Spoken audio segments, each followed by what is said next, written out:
It's 7 p.m. and welcome to another episode of Cubfidential. I'm the producer Denzel Snipes, and as you can see up top, it's lonely at the bottom. I don't know what the hell has happened to the Blue Boys from Northside Chicago, but something has got to give. Still a lot of season left to play.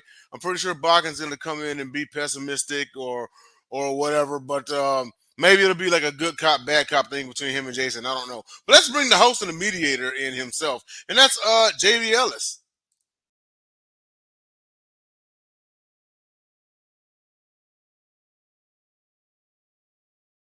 Hey man, you're muted. See, it's so lowly at the bottom, my voice can't even be heard. I'm so far down.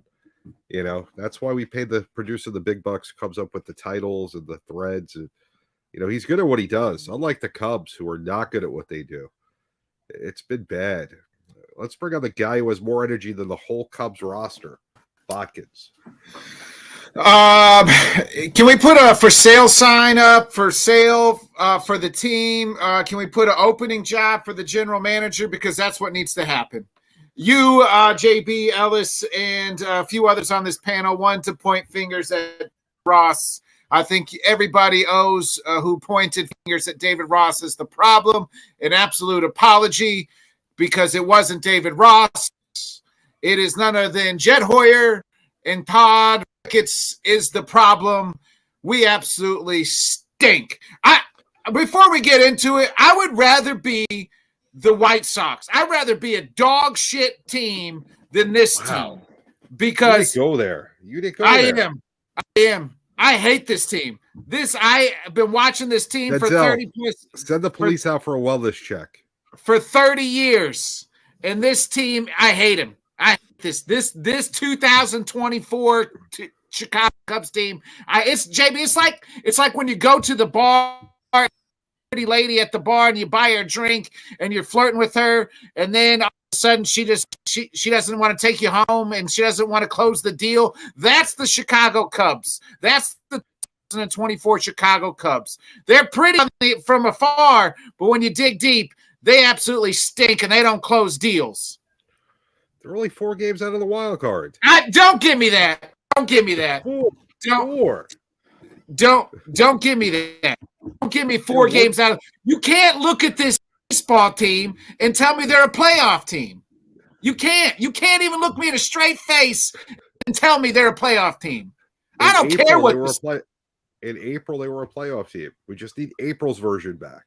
That team does exist, and that team had problems too, and we knew it, and they refused to fix it even then. Oh, I'm not saying they didn't have problems, but they were a wild card team in April. Now they're, I don't know what they are. They're scary. Absolute hammered dog shit. That's what they are. And then, let's start out with our nemesis. We went and we played the St. Louis Cardinals. They came to Wrigley because I went to St. Louis, and, it was pretty ugly. They lost 2 out of 3, scored, no runs and 1 run in the 2 losses. Yeah. Pitching was good. They only gave up 3 and 2. And then they won 5-1. So they gave up 6 runs in a 3-run series and still lost 2 out of 3. That's pretty sad. Well, again, that's a bullpen.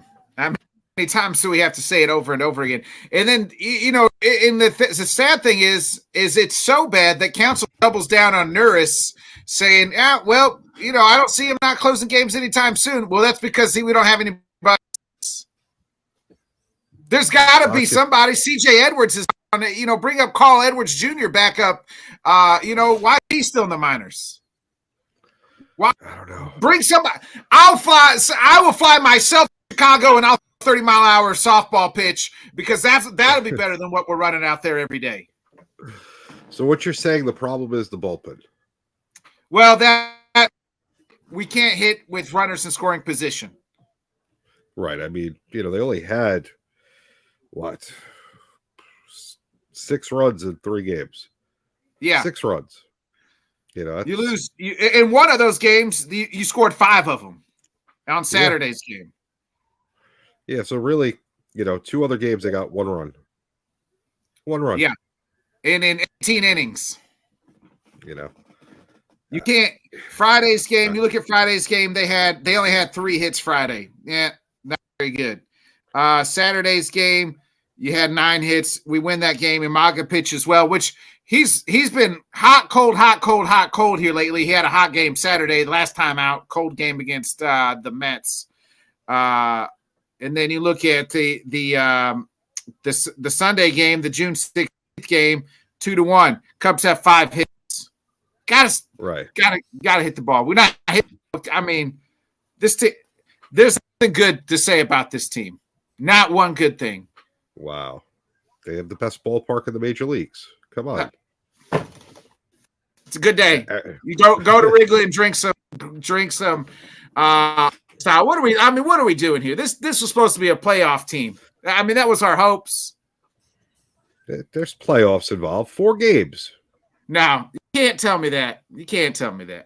I don't care I don't care if we was tied. They're not a playoff team. You look at them, they're not a playoff team. I know every other team's got bad bullpens, it seems like here. But this team, there's not one thing that tells me, you know what, this team's a playoff team. There's not one thing. All right. Right now, how do you fix the offense of the bullpen? What's the answer? The bullpen, you got to go spend some money. Stop pinching, squeezing, nickels into dimes. You know what I mean? Can't do that. Yeah. Who's out there that they could get to maybe trade for? Well, I don't know if it's probably too late to fix this year because you're going to have to give up somebody, and some pieces.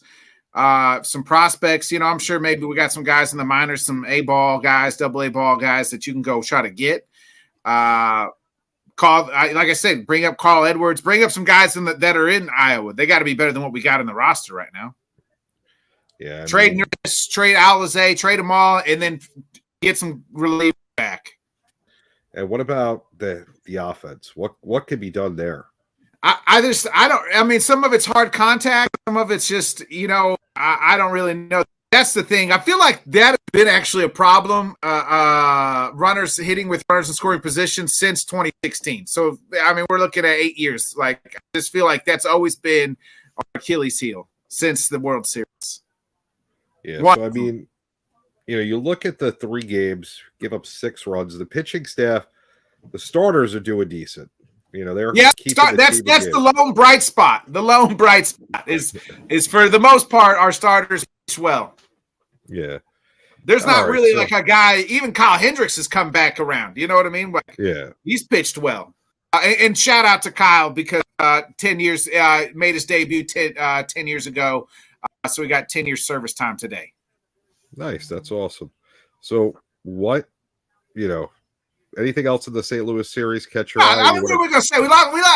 We can't be losing 2 out of 3 to our rivals. The Cardinals aren't any good either. I live here in Missouri. None of my friends are hyping their team up. They all say they too. Yeah, so let's go to San Francisco. They came into Wrigley. They beat us game 1, 7-6. Another bullpen loss. 3 runs in the ninth. All 6 runs come after the 7th inning. 7th, 8th, and 9th, 6 runs. They win 7-6. You're not going to win very many games. This. I'm looking at the box score from June 17th. At that time, Nuris had a 4.73 ERA. It's higher now. You're not going to win it. Your closer's got that many. That high of an ERA. It's 4.55 as of today. So it actually went down just a hair, but as a closer, that's not going to get it done. No. Game 1, they're up in the top of the 9th, 6-4. Neris gives up a 3-run homer to Estrada. How is that possible? Because he can't get outs. He stinks. This is how it's possible. Every year of my Cub fandom, there's always been at least one guy in the bullpen that stinks, whether it's John Graybo, Altodio Alfonsucca, I called him John Garbage, whether it was Carlos Stinky Marmel, you name it. Like, we've always had one guy that take that collection of all those bad bullpen guys that we've always had. Now put them into this bullpen, and that's my friends, is the Chicago Cubs bullpen. Well, it's just ugly. But after the loss, they rebounded and won 2 games in a row. They scored 11 runs the final 2 games and 17 runs in the 3-game series. It was like they learned how to hit, or San Francisco's pitching is much worse than St. Louis's. San Francisco's not very good either. I mean, they're 3 games below 500. So, I mean, again, you're supposed to beat that team.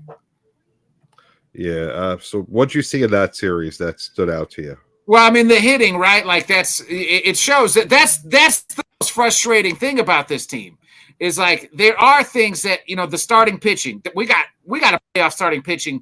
Even in our lineup, when it does hit, when it clicks, they can score runs in bunches.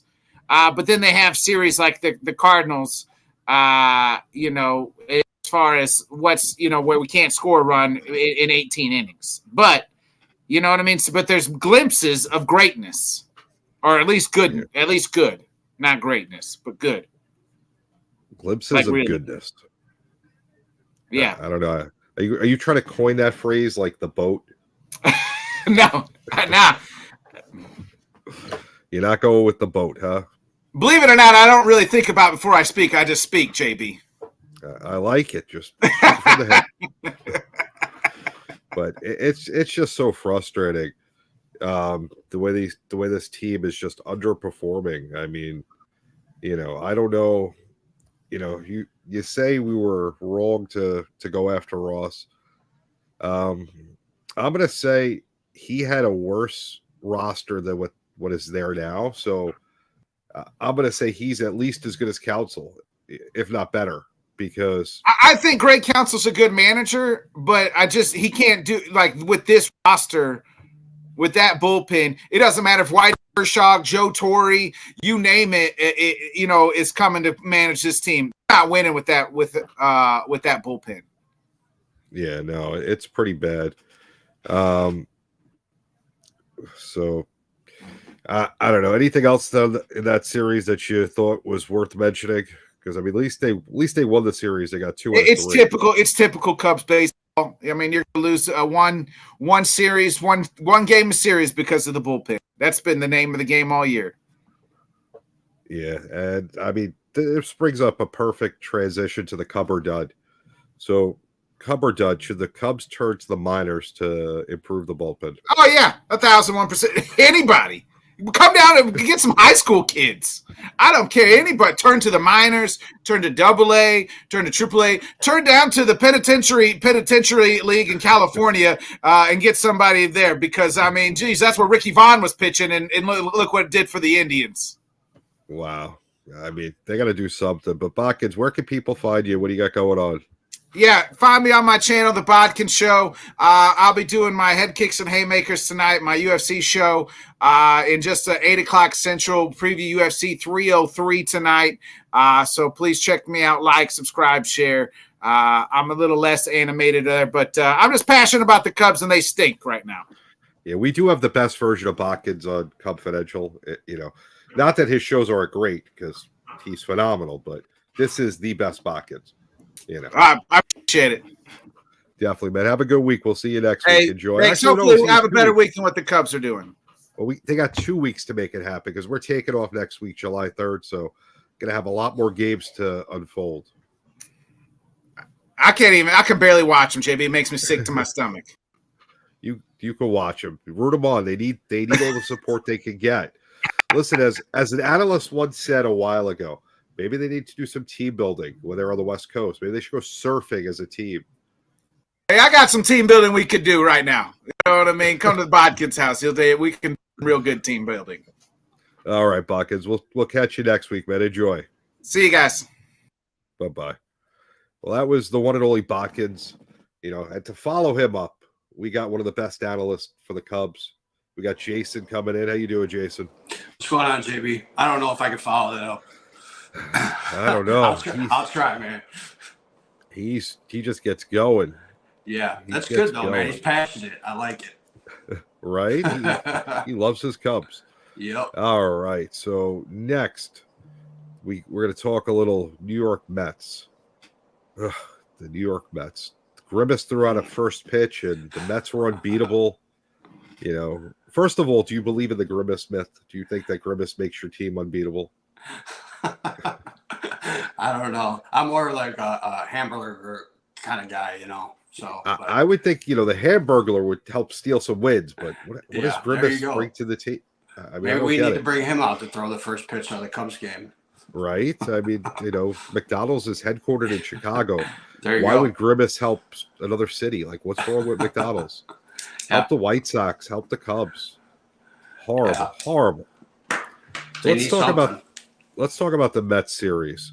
Yeah. So another home letdown as the Cubs drop 2-3 to the meddling Mets. Imanaga gives up. I'm just gonna let the numbers sit out there. It was a perfect 10, like Nadia Comaneci.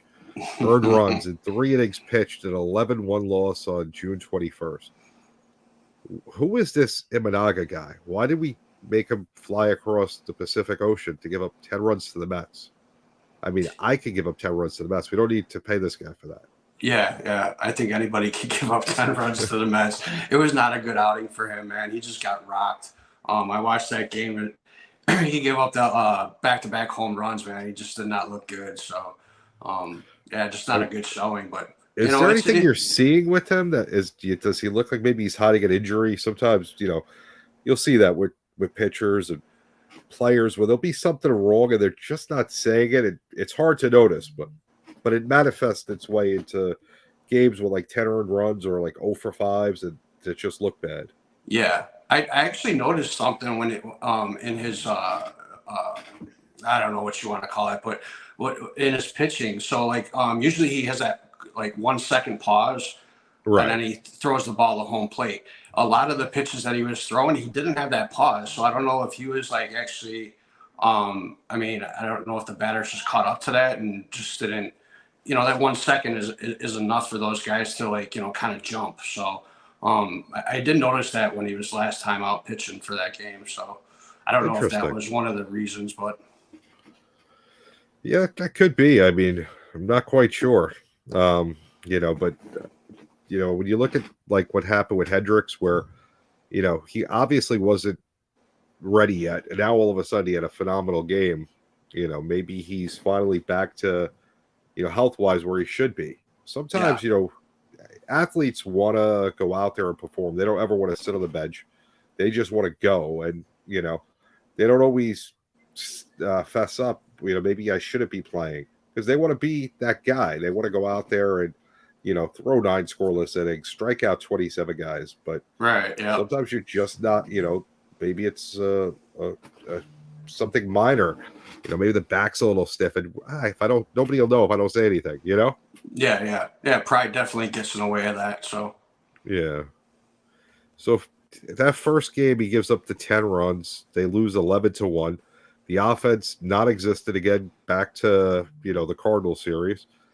They follow that up with 8-1 victory, where Taillon pitched phenomenal, and the bats come back. They took a night off on the night before, and all of a sudden 8 runs off the Mets, and they break that winning streak. Grimace is done. We don't have to hear him anymore.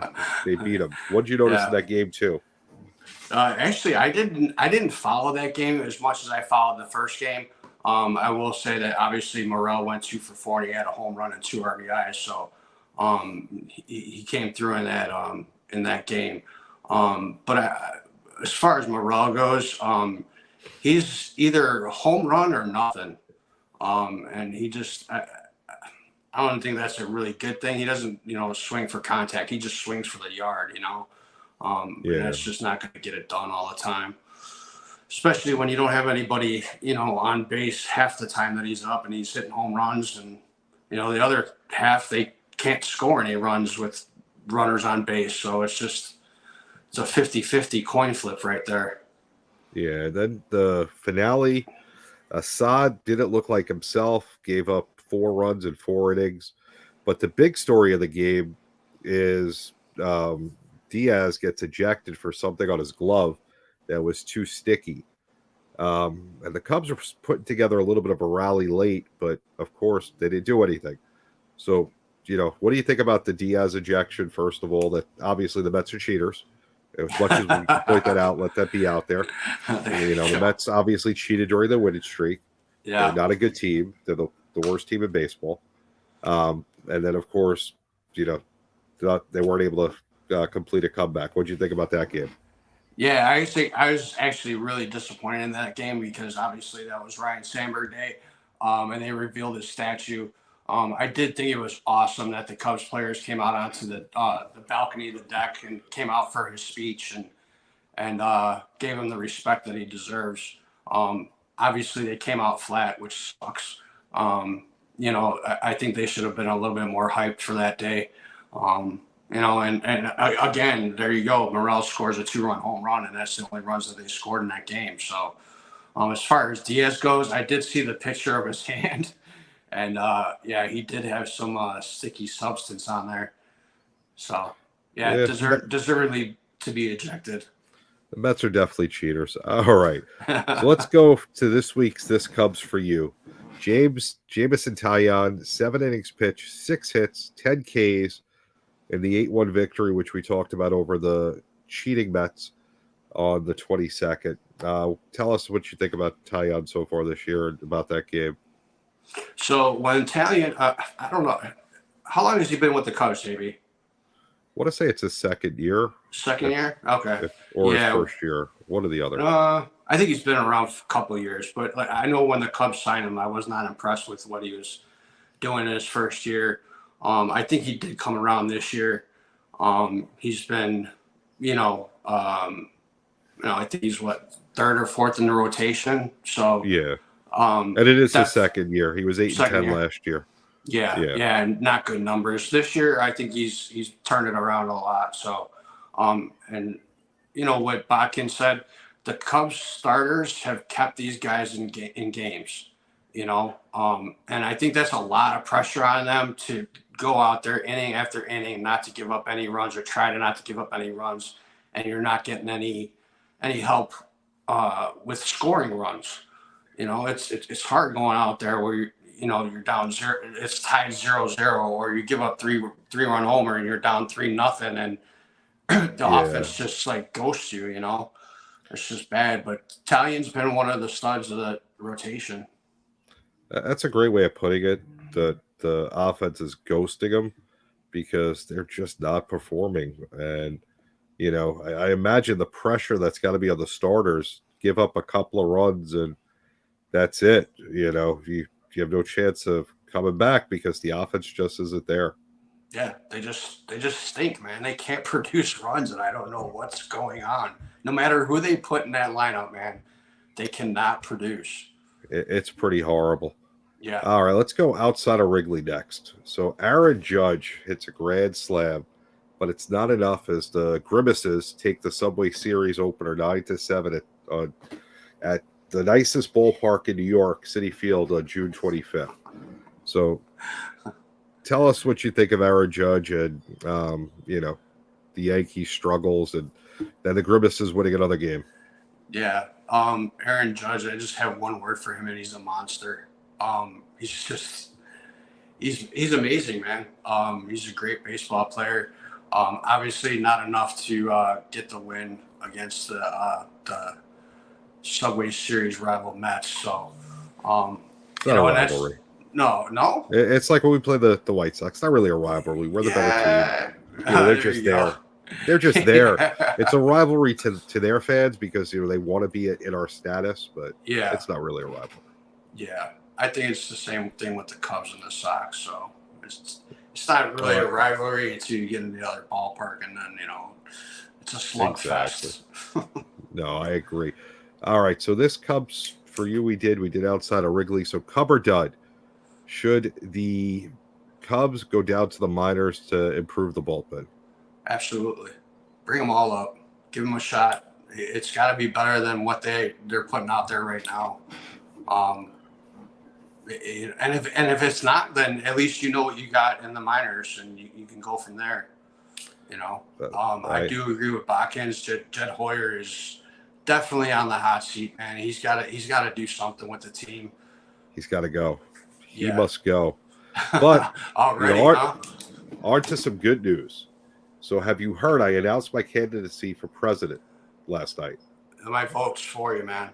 Listen, everyone that's not happy with either party, the real option is JB Ellis. When you go to the voting booth on November 5th, just take your pen and write JB Ellis. I'll be announcing my cabinet positions and vice president throughout the next few weeks. If you're not happy, we have a chance. Make sure, make our voices heard. It's okay to not be happy. Don't not vote. Vote for JB Ellis, right? Yeah. I'll write your name in on the ballot. There you go. All right, Jason. Well, we'll see you next week, man. It was great as always. Actually, 2 weeks. I keep wanting to say next week. I'm so used to doing this weekly. We got a week off. We got to celebrate July 4th. Everyone have a happy July 4th. We will see you in 2 weeks. Hopefully that's enough time to put together a nice winning streak. Absolutely. And until then, it's been real. Have a great night, Jay. Denzel, great job as always. Don't forget to watch all the shows on Sideline Sports. Got the best wrestling show that Denzel hosts on Monday night. Got Sideline Sports on Tuesday, Cubfidential on Wednesday, the Gauntlet on Friday. And I'm sure I'm missing things because we have so many great shows. But we'll see you guys in 2 weeks. We're out of here. See you, JB.